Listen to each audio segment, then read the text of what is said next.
Assalamualaikum warahmatullahi wabarakatuh. Balik lagi nih di channel HWD Edukasi TBSM. Oke, pada kesempatan kali ini saya mau ngebahas tentang sistem pengisian ya sepeda motor. Ya, TBSM itu apa? Teknik dan Bisnis Sepeda Motor ya. Jadi kan jurusan di sekolah tuh ada TKR, ada TBSM gitu ya. Nah, ini untuk anak-anak otomotif gitu ya, yang jurusan TBSM terutama gitu ya, atau ya siapapun lah yang mau sharing-sharing belajar bareng di sini ya. Nanti kalau ada yang salah-salah boleh ditulis di kolom komentar gitu ya, atau mau tanya-tanya silahkan di kolom komentar. Oke, kita bahas sistem pengisian ya. Sistem pengisian itu di sini wiring diagramnya seperti ini gitu ya. Kadang disuruh gitu misalkan sama gurunya gitu kan untuk jelasin wiring diagram gitu kan, tapi bingung gitu ya. Nah, itu kita di sini bahas tentang sistem pengisian dulu ya. Jadi sistem pengisian itu rangkaiannya seperti ini dan komponennya tuh adalah ya ini gitu ya. Yang pertama ada spool ya, atau fungsinya sistem pengisian ini adalah untuk supply arus listrik, tegangan listrik ya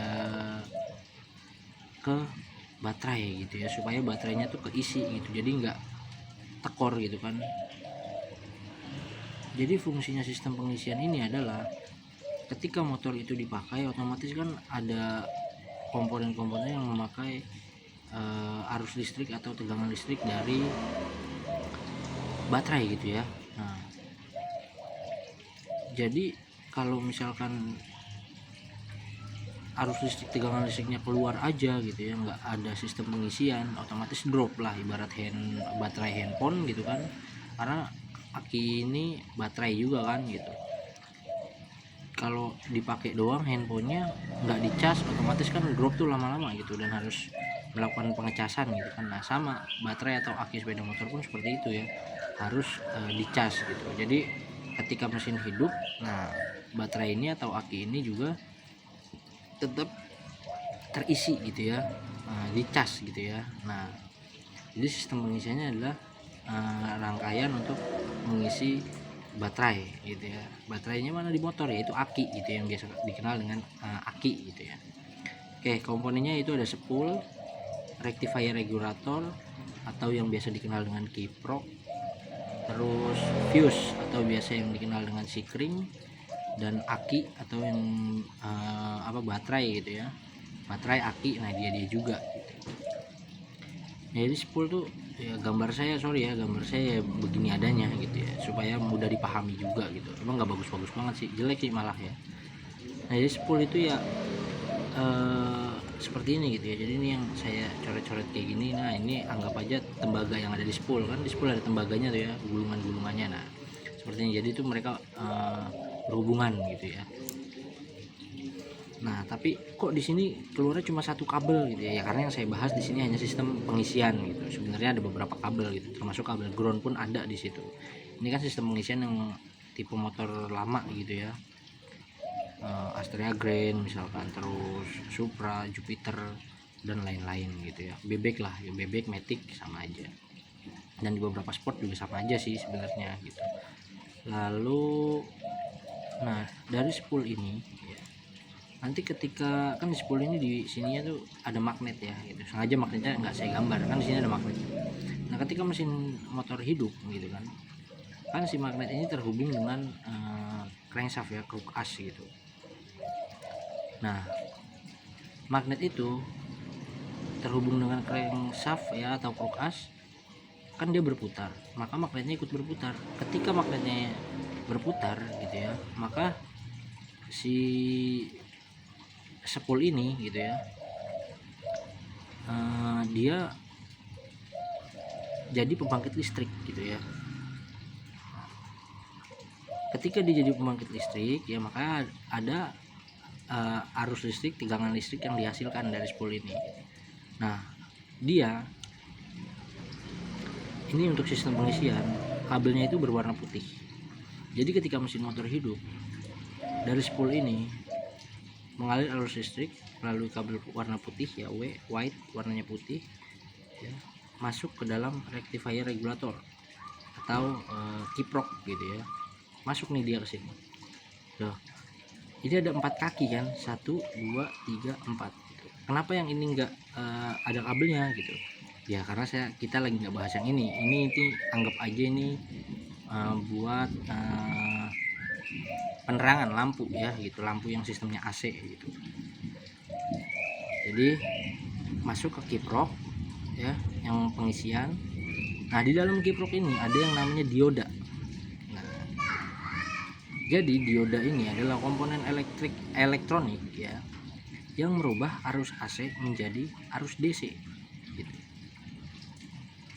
Jadi nanti kan dari sini kan AC nih ya, harusnya tuh AC yang dibangkitkan dari spool tuh harusnya AC ya, melalui kabel putih ini harusnya AC masuk ke dalam kiprok, dirubahlah dia menjadi DC ya, dirubah dia menjadi DC, keluarnya kemana? Keluarnya kabel warna merah, red merah ya, masuk ke sini. Nah masuklah ke sikring.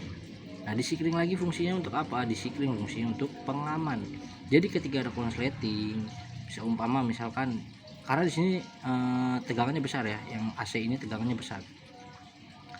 Nah di sini kan dirubah ya dari AC menjadi DC gitu. Kenapa dirubah menjadi DC?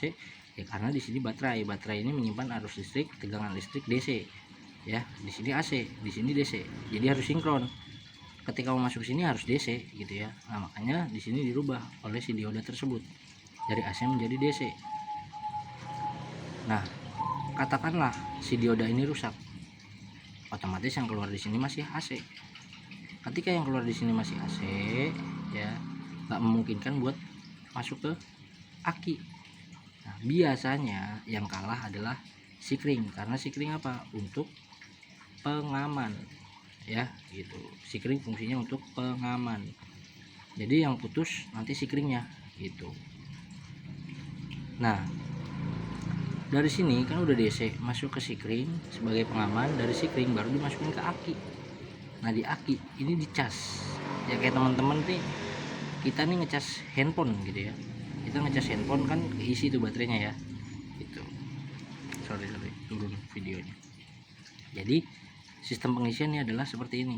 Dari spool keluar arus listrik AC melalui kabel warna putih, masuk ke dalam kiprok. Di dalam kiprok ada dioda tersebut merubah arus AC menjadi arus DC, dikeluarkan di kabel merah ya, red ini sudah arusnya menjadi DC melalui fuse atau sikring sebagai pengaman, lalu menuju ke baterai untuk disimpan.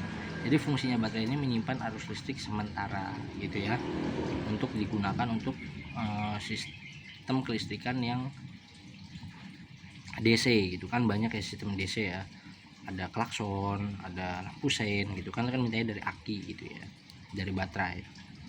Nah jadi seperti itu.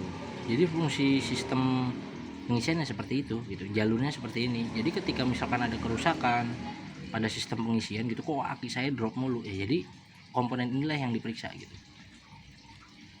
Saya baru ganti aki gitu kan, kok aki saya tekor lagi gitu ya. Nah balik lagi, berarti harus diurut dari belakang ya. Sikringnya putus gak? Oh enggak, sikringnya aman gitu. Oke sikringnya aman. Terus kabel dulu nih, kabel dari sini ke sini putus nggak? Oh enggak, kabel nggak ada yang putus gitu ya, dari baterai menuju sikring nggak ada yang putus, aman. Sekarang sikringnya putus nggak? Aman juga. Kalau sikringnya udah aman, sekarang dari kabel yang dari sikring ini menuju ke kiprok, putus nggak? Oh enggak, aman juga gitu. Makanya baru dari si kiproknya ini gitu ya. Atau mau kabelnya dulu nih, yang dari sini ke spool warna putih, ada yang putus nggak gitu? Oh nggak ada yang putus, aman juga. Nah berarti kan tadi ini baterai udah, kabel-kabel semuanya udah, sikring udah, berarti kan tinggal kiprok sama spool. Nah ini yang sering rusak kadang, walaupun rusaknya jangka lama gitu ya, jangka panjang. Nah ini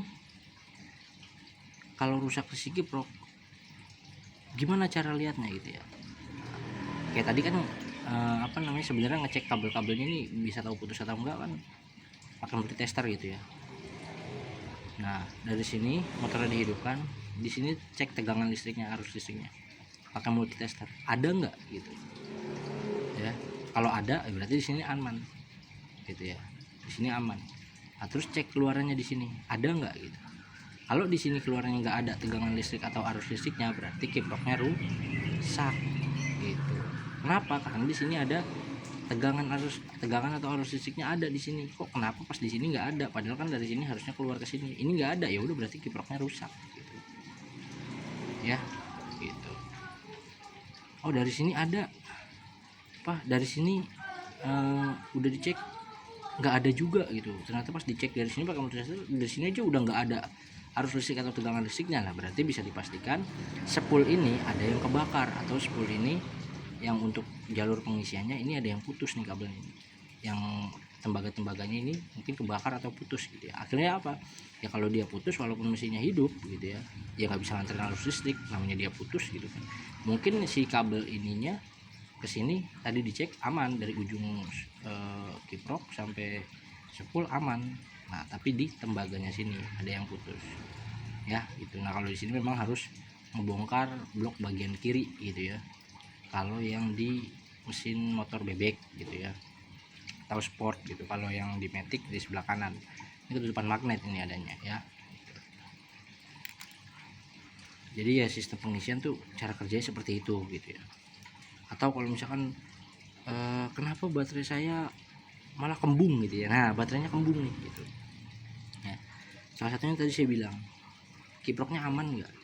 Kalau misalkan kiproknya rusak gitu ya, dari sini AC, harusnya di sini DC. Nah, dari sini AC masih masuk ke sini. Tadi saya bilang di sini harusnya DC. Dari sini karena kiproknya rusak, ya diodanya di dalamnya rusak. Dari sini AC, di sini juga akhirnya masih AC kan. Masuk ke sini. Ya di sini akhirnya apa? Panas, kembung. Gitu ya.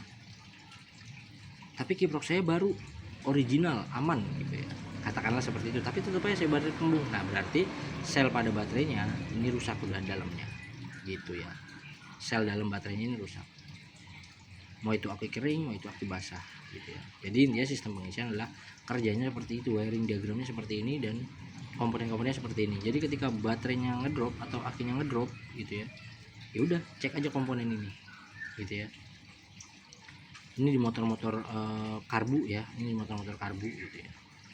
Di motor-motor injeksi ya beberapa masih ada yang seperti ini, tapi beberapa kiproknya ini udah nyatu sama ecu gitu ya. Ini motor-motor starter halus, nah kiproknya ini udah nyatu nih sama ecu gitu. Kalau di Honda starter halus nih kiproknya sudah nyatu sama ecu, tapi kalau misalkan starter kasar itu masih misah kiproknya gitu.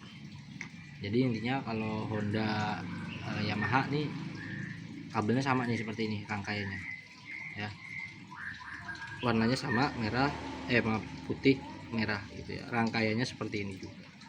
Oke, mungkin ini aja untuk sistem pengisian. Kalau misalkan kurang jelas atau mau ditanya lagi atau mau dikoreksi gitu, silakan tulis aja di kolom komentar gitu ya, karena kita sharing di sini biar yang menonton video ini gitu kalau masih kurang jelas ada yang bisa jelasin lagi gitu ya di kolom komentar.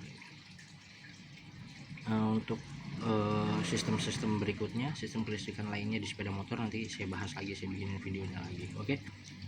Ini aja sistem pengisian dari saya ya, kurang lebihnya mohon maaf. Assalamualaikum warahmatullahi wabarakatuh.